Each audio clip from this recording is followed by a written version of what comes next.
क्या आपको पता है कि अमेरिका के राष्ट्रपति डोनाल्ड ट्रंप का एक ऑब्सेशन है? वो दिन रात एक ही चीज के बारे में सोचते रहते हैं, नोबेल पीस प्राइज। वे इसके पीछे इतने पागल हैं कि इसके लिए वो कुछ भी करने को तैयार है, यहाँ तक कि नॉर्वेजियन मिनिस्टर से भीख मांगने तक, रूट्स से लेकर प्रेस कॉन्फ्रेंस तक, व्हाइट हाउस के मीटिंग रूम से लेकर टीवी इंटरव्यूज तक, और रैलियों में खुले मंचों पर चिल्ला चिल्ला कर कहा है, मैं नोबेल प्राइज डिजर्व करता हूँ। उन्होंने बार बार ये जताया कि वो इस पुरस्कार के हकदार हैं।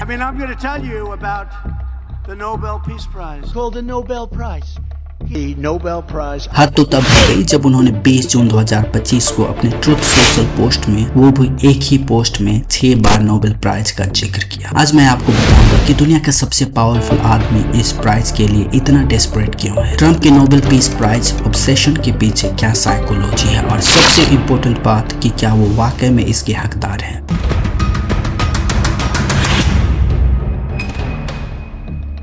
सबसे पहले थोड़ा बैकग्राउंड समझते हैं। नोबेल पीस प्राइज क्या है? यह दुनिया का सबसे प्रतिष्ठित अवार्ड है जो उन लोगों को दिया जाता है जिन्होंने शांति के लिए असाधारण काम किए हों। अल्फ्रेड नोबेल की वसीयत से शुरू हुआ ये प्राइज अब तक Nelson Mandela, Mother Teresa, Dalai Lama, Kailash Satyarthi जैसे कई लोगों को मिल चुका है। लेकिन ट्रंप का ये पागलपन आखिर कहाँ शुरू हुआ? किसने ट्रंप के मन में नोबेल पीस प्राइज का कीड़ा डाल दिया? चलिए अब उसकी कहानी जानते हैं। 2009 में जब बराक ओबामा को न्यूक्लियर वेपन्स कंट्रोल और मुस्लिम वर्ल्ड के साथ रिलेशंस इंप्रूव करने के लिए ये प्राइज मिला तो वो काफी कंट्रोवर्शियल था, क्योंकि तब ओबामा को प्रेसिडेंट बने सिर्फ 9 महीने हुए थे। ट्रंप उस वक्त एक बिजनेसमैन और टीवी स्टार थे और ओबामा के कट्टर आलोचक थे। ट्रंप की ऑब्सेशन की जड़ें यहीं से शुरू होती हैं। ओबामा को मिला प्राइज उन्हें चुभता है। ट्रंप बार बार कहते हैं कि ओबामा को बिना कुछ किए प्राइज मिल गया। Obama got it for no reason whatsoever. Rick, you know that? No reason whatsoever. अब आते हैं ट्रंप के डेस्परेट टैक्टिक्स पर। ट्रंप ने इस प्राइज को पाने के लिए आखिर क्या क्या किया?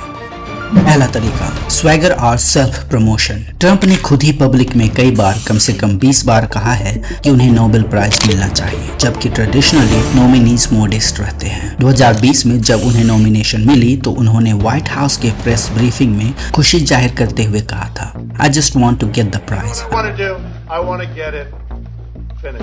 दूसरा तरीका, डील्स और फोटो ऑप्स। ट्रंप ने नॉर्थ कोरिया के किम जोंग उन के साथ मीटिंग्स की। हालांकि उन मीटिंग्स से कोई कॉन्क्रीट डीन्यूक्लियराइजेशन डील नहीं निकली, लेकिन उसकी फोटोज पूरी दुनिया में छाई रही। ये एक परफेक्ट सेटअप था नोबेल कमेटी के सामने खुद को एक पीस मेकर के तौर पर पेश करने का। तीसरा और सबसे इंटरेस्टिंग तरीका, getting friends to nominate. Nobel prize के रूल्स के according professors of political science, national law makers और फॉर्मर लॉरेट्स भी नॉमिनेट कर सकते हैं, और ट्रंप के कुछ दोस्तों ने ठीक यही किया। 2018 में साउथ कोरिया के प्रेसिडेंट मून जे इन ने ट्रंप को नॉर्थ कोरिया के साथ टॉक्स के लिए नॉमिनेट किया था। 2020 में एक far right Norwegian politician Christian Tybring Gjedde ने उन्हें इजराइल यूएई पीस डील यानी अब्राहम अकॉर्ड्स के लिए नॉमिनेट किया, और 2024 में एक US lawmaker Claudia Tenney ने उन्हें फिर से नॉमिनेट किया था। रिपोर्ट्स के अनुसार ट्रंप ने नॉर्वेजियन मिनिस्टर से डायरेक्टली रिक्वेस्ट की कि वो उन्हें नॉमिनेट करें। यह कितनी एम्बैरेसिंग बात है कि दुनिया का सबसे पावरफुल लीडर, एक ऐसा व्यक्ति जिसने टाइम्स मैगजीन कवर पर 40 से ज्यादा बार जगह बनाई, जिसके पास पैसा, पावर, फेम सब कुछ है, भीख मांग रहा है रिकॉग्निशन के लिए।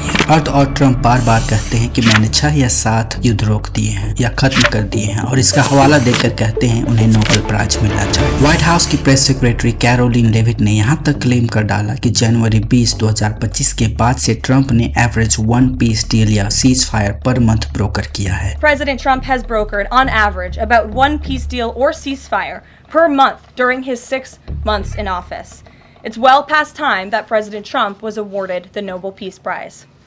क्या यह सच है? आइए फैक्ट चेक करते हैं। भारत पाकिस्तान मामले में सीज फायर पूरी तरह द्विपक्षीय था और अमेरिका की कोई भूमिका नहीं थी, इसलिए ट्रंप का यह दावा बिल्कुल झूठा है। इजराइल ईरान में सिर्फ एक अस्थायी डी-एस्केलेशन हुआ, जबकि लंबे समय से चली आ रही दुश्मनी और झड़पें जारी हैं, इसलिए इसे बड़ा शांति समझौता कहना गलत है। कंबोडिया थाईलैंड का सीज फायर आसियान की मध्यस्थता से मलेशिया में हुआ था, और ट्रंप का ट्रेड प्रेशर ज्यादा नहीं था, इसलिए पूरा क्रेडिट उन्हें बिल्कुल नहीं दिया जा सकता। रवांडा डीआरसी के मामले में कतर की बातचीत के बाद एक छोटा सा नाजुक ट्रूस जरूर हुआ, लेकिन तनाव और विद्रोही गतिविधियां खत्म नहीं हुई। आर्मेनिया अजरबैजान में अमेरिका ने थोड़ी मदद जरूर की, लेकिन कोई स्थायी डील नहीं बनी और लड़ाई दोबारा शुरू हो गई। मिस्र इथियोपिया के पर डैम विवाद हल नहीं हुआ, ट्रंप की कोशिशें नाकाम रही और मामला अफ्रीकन यूनियन को दे दिया गया। सर्बिया कोसोवो में सिर्फ एक व्यापार समझौता हुआ, जबकि मुख्य समस्याएं वैसी की वैसी हैं। इसलिए ट्रंप के इन सभी अंतर्राष्ट्रीय सीज फायर और शांति डील के दावे ज्यादातर बढ़ा चढ़ाकर बताए गए हैं या पूरी तरह गलत हैं, क्योंकि ज्यादातर मामलों में या तो कोई स्थायी समझौता ही नहीं हुआ या अमेरिका की भूमिका बिल्कुल नहीं थी। सबसे बड़ी आयरनी तो यूक्रेन रशिया कॉन्फ्लिक्ट में दिखती है। ट्रंप सोचते हैं कि अगर वो यूक्रेन को फोर्स करे कि अपनी सोरेन टेरिटरी रशिया को दे दे तो उन्हें पीस प्राइज मिल जाएगा। लेकिन दोस्तों, यह पीस नहीं, यह अपीजमेंट है। हिस्ट्री में हमने देखा है कि म्यूनिक एग्रीमेंट जैसी पॉलिसीज का क्या रिजल्ट होता है। हिटलर को भी इनिशियली पीस के नाम पर चेकोस्लोवाकिया के सुडेनलैंड पर कब्जा करने की अनुमति दी गई थी, लेकिन इससे उसका हौसला और बढ़ गया, जिसके परिणाम स्वरूप 1939 में पोलैंड पर हमला हुआ और द्वितीय विश्व युद्ध छिड़ गया।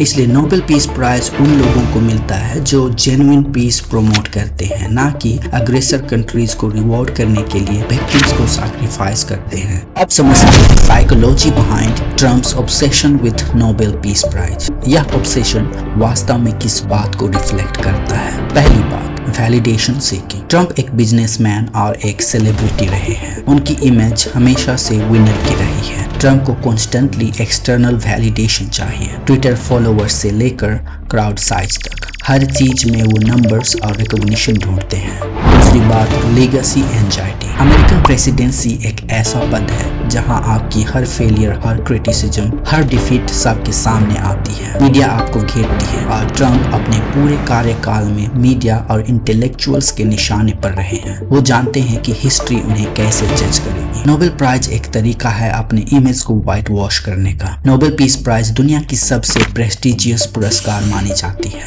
ये सिर्फ एक मेडल नहीं बल्कि लेजिटिमेसी का एक प्रतीक है। ये वो स्टाम्प ऑफ अप्रूवल है जो ट्रंप को लिबरल एलिट्स और मेन स्ट्रीम मीडिया के सामने प्रूव करने के लिए चाहिए। अगर उन्हें नोबेल मिल गया तो दुनिया की नज़र में वो एक सीरियस स्टेट्समैन बन जाएंगे। तीसरी बात, इंटरनेशनल लेजिटिमेसी। डोमेस्टिकली तो वो अपने बेस में पॉपुलर हैं, लेकिन इंटरनेशनली उसकी क्रेडिबिलिटी क्वेश्चनेबल है। नोबेल पीस प्राइज से वो यह गैप फिल करना चाहते हैं।